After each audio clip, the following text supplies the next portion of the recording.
Good evening. I wanted to talk to you folks tonight about a theory that's been floating around in the internet, give you my thoughts on it, my perspective, and I certainly find it fascinating.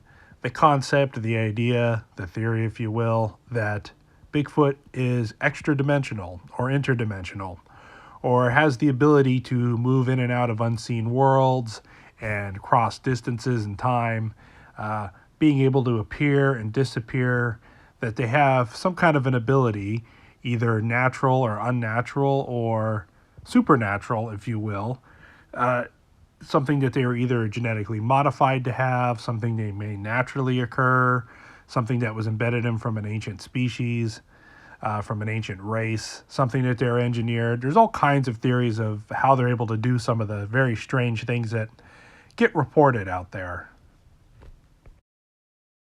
So, for all the normal encounters of Sasquatch, walking across a road, chasing a deer, hunting, sleeping, eating, looking for food, footprints, finding their scat, all the stuff that you would associate a normal flesh and blood creature would do or have to do. There's also a certain percentage of things that get reported with Bigfoot that don't make any sense. And whether this is the mind playing tricks on somebody or it's actually occurring is a whole nother story. But people report these things on occasion cloaking, like the predator, or being able to dissolve in air, being able to appear at will. Other people report glowing red eyes, their ability to almost have supernatural like night vision, their ability to affect consciousness of people, their ability to be able to appear where they want and leave what they want, and follow people into cities without being noticed, and to just kind of take a few steps in the woods and disappear. You also get a lot of theories about how they do this, and there's some theories that they are interdimensional, that they can step in and out of realms. I know astrophysics and different sciences have proven that mathematically there are other dimensions, quite a few other ones, that exist on the same on a different vibrational plane than me and you are right now, where they occupy the same space, but their physical frequency is different. So two things can occupy the same space at the same time, or multiple things if they're all at different frequencies. And we know with Bigfoot and infrasound, there's a lot of debate about frequencies and how they can control it and how they can use sound vibrations to affect people and the way we perceive them, and maybe even the surroundings around them. It's all quite fascinating. But there seems to be a lot of these reports going way back. And whether this is something separate from Bigfoot is a living, breathing, natural creature that obeys the laws of nature. They may be just a stealthy forest ninja that makes them seem like they just step in the woods and disappear, or they can run super fast or and can see really well at night, and it's just unbelievable, so we attribute some of this stuff to them. And there's something else going on top of that, maybe some kind of a demon or a being or a creature that assumes the form of a Bigfoot, that assesses itself as a Bigfoot, that takes this form, something like a skinwalker that has unnatural abilities or supernatural abilities. It's really hard to say. There's a lot of wild out there theories, and there's a lot of speculation. Of course, this is all speculation of why sometimes you get Bigfoot reports of them doing strange things and how they could possibly do this and how they could possibly operate. Some people say that they're the Nephilim, and they have some from above us and beyond us, some abilities that we don't understand. And there's also ideas that maybe something extraterrestrial has given them these powers, maybe through evolution or maybe through some ancient race on Earth that engineered these creatures and gave them such abilities. So the question is, who knows? And why people report this stuff, who knows? I think there's a couple good reasons for it. I think there's some more scientifically based reasons. And for one, I personally don't think Bigfoot is necessarily interdimensional, extra-dimensional. I think it's a fascinating theory. I just think they're super cunning, very good at what they do, very great night vision, incredibly speed, just pretty much the peak of physical fitness, the masters of their environments. If you've ever gone to a zoo or seen a documentary of the great apes, and then you multiply that and increase their intelligence and their size, and you would have something that is quite literally Superman. And I think since Bigfoot is such a shock to our psyche, it's not supposed to exist. Monsters aren't supposed to be real. Bigfoot is all just a big joke. And when you actually see one, I love it when I get comments saying, oh, Bigfoot doesn't exist, you guys should grow up. It's like, well, it's all fun and games till one walks across the road or one's peeking in your window at night, or you find Bigfoot prints after something tapped on the side of your house. And I think because it is such a shock to our psychological system, I think the brain, and it has been proven, to block out things in our vision, to patch things over in our memory. When things are such a shock and we have such a fear, I think that they can appear just to disappear. You take something that's really fast and stealthy that just takes off into the woods and disappears, and our brain kind of maps over it. And then you have other reports, though, of hard evidence. If you take that aside, of like footprints, a long trail of footprints. By the way, a little Sasquatch footprint 101, they're typically almost right in front of each other, not side by side. And if you're that large and have that gait of movement, it actually makes sense to why that's one way to tell if it's a footprint line or something else. Anyway, but when people find tracks, Sasquatch tracks, that just obviously end in a field, well, I really can't explain that.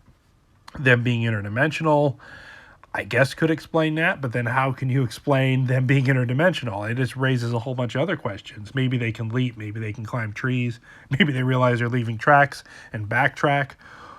Who knows?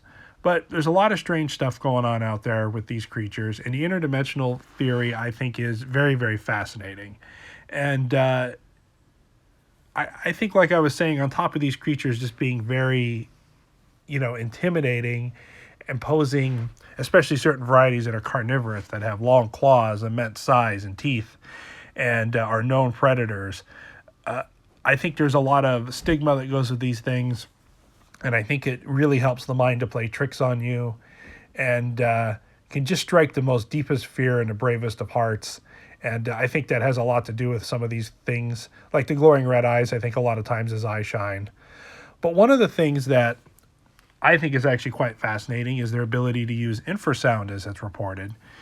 Infrasound is the opposite of ultrasound. Ultrasound is ultra high frequency. Then there's normal frequency, like we can hear. And then there's ultra low frequency that we can't hear, but we can feel. And I have I've got a bit of an engineering background, mechanical background. And when you get into the really high phases of it, infrasound is quite a thing. You have large equipment. You have large animals like crocodiles and elephants where they have such a volume, or the vibration of a machine running with belts and fans and motors running can cause vibrations. And this is a studied, researched phenomenon that can make human beings feel cold on a hot day or warm on a cold day, or immense fear, or incredibly sleepy, or very relaxed, or very nervous, or give people headaches. I know I've worked in buildings where you've had exhaust fans running at a certain frequency above someone's office, and that person's getting headaches and they don't know why. And it's not super common, but it is a documented thing. And if Bigfoot, being a large mammal with huge lung capacity and vocal cords that are a bit different, why wouldn't they be able to have this ability as well? And it's postulated that this is one of the things that they could use to disable electronics and cameras and disrupt fields, everything's frequency, batteries. Why people go out in the field with a full charge, they think they encounter a Bigfoot and their batteries lose charge. Like I said, with people who get headaches and feel calm or hot or cold, infrasound can have an immense effect on the brain. And I think this might be part of why people think they're seeing something interdimensional, is people report being zapped. They have these ultra low frequencies that they can emit. There's theories and speculation that they have second set of vocal cords. If you've looked at Ron Moorhead's work, he from the Sierra sounds that he captures, he's got signs of language and different vocal cord sounds that cannot be created by humans or by machines. They're too deep. And he says through his analyzation that they have a second set of vocal cords capable of emitting ultrasound. And with ultrasound and infrasound, you can affect the eyeball, the human eyeball. And this has been documented. I don't know how well researched, but I've heard of it before, where with the right infrasound or ultrasound or the right frequency, you can get close to the frequency your eye is looking at, and you can make it hallucinate. You can block things out. You can interrupt it. And maybe Bigfoot's using this ability, and maybe they don't even know you're necessarily disrupting their vision. Maybe they're just sending out all kinds of infrasounds to make you feel different ways, and it ends up disrupting your vision, your brain, your stuff's going haywire, you're feeling intimidated, you're in shock from what you're seeing in the first place, and all this plays off of each other. And I think that's what's going on, genuinely, a lot of the times. And I think it's really quite fascinating what infrasound can do to people. So if you'd like a little more information, a little more scientific getting into this, I recommend you check out Quantum Bigfoot by Ron Moorhead. He's the same guy who gave us the Sierra sounds that was recorded in the 70s. And the Sierra sounds for audio, and then the Patterson-Gimlin film for video, I think are the two best pieces of evidence that we have of Bigfoot really being a real creature existing, of information about their morphology, how they can sound, how they can act, what they can do. As a classic Bigfoot researcher, you should be looking at Ron Moorhead's Sierra Sounds and the Patterson-Gimlin film. And then that kind of leads into a lot of the Quantum Bigfoot and how they might be using different means of exploiting infrasound and different ways that the brain perceives it and ways that they might even be existing. It's quite a fascinating theory. I hope you guys check it out. So, in conclusion, is Sasquatch an interdimensional being? I honestly don't think so.